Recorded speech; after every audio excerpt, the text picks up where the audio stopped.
So the story we're going to tell you today is spotting. So spotting, we know what it is. Spotting is understood in terms, right? Hold, snap, hold, snap, right? Emphasis on the hold. So we all understand that. We're all used to that, right? Spotting, as I just went over, is hold and snap for turns. We all understand that. But spotting is also used for stopping momentum.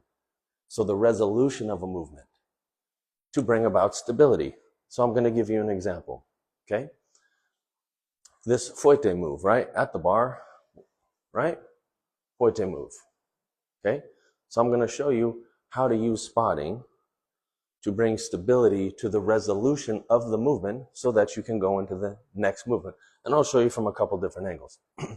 So let's say we have a combination where we do rond de jambe to arabesque, rond de jambe to arabesque, and then we do this à la seconde and en face. So that's just the movement itself. Now let me give you the details. Spotting. How does spotting apply here? Okay, so we spot. I'm going to spot you, okay? So we begin spotting you. À la seconde.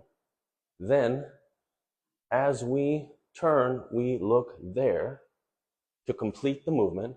Then we follow through with allongé, etc. Why do we look there? Why not just spot? I'm going to tell you.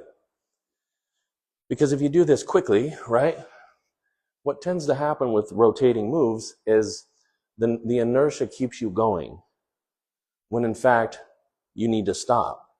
And that's where instability comes in, right? So what can happen, let's say you're doing a quick combination, flip, and then something like that. So let's say you do some rond de jambe combination, fouette, tablier, plie, pirouette. Let's just say, okay?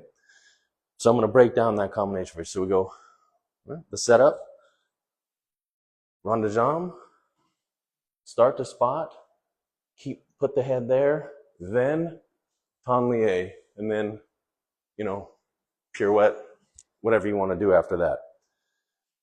So that spot, the first spot is to stop your movement so that encourages the legs to stay straight. Because if we keep moving, the hip and the legs are going to naturally give way. So what we're doing in coaching and teaching is we're teaching you the coordinations that make it much, much simpler for you to maintain turnout, and which means stability in ballet, right? So there's two spots in this one little combination. One is to stop the movement. One is to perpetuate the turn. Here we go. Rond de jambe. I'm spotting you. Then I'm looking here. Then here, tablier, right? And let's just say now I want to do a pirouette. Now I will spot, and then maybe end up here. So one spot is stopping my movement, the other spot perpetuating the turn. It's another way to stop turns, by the way, if you want, right? So let's say you're doing pirouette, pirouette, pirouette. If you're turning to the right, look left, stop. It's also a nice way to, you end up landing in croisé, for example. So when you're preparing combinations, or especially choreography for performances, these are the things that I think about. You want to, as a teacher, as a coach, as a choreographer, build these stabilizing moments into the choreography for your class or what have you. And as a dancer, if you understand this, you can put those in. And it's just going to make the combination much, much more pleasant to watch, very interesting. You're going to feel good, you're going to feel stable, and everyone's going to love it, especially your teacher, especially your coach, especially your choreographer. So these are some simple little things that you can do.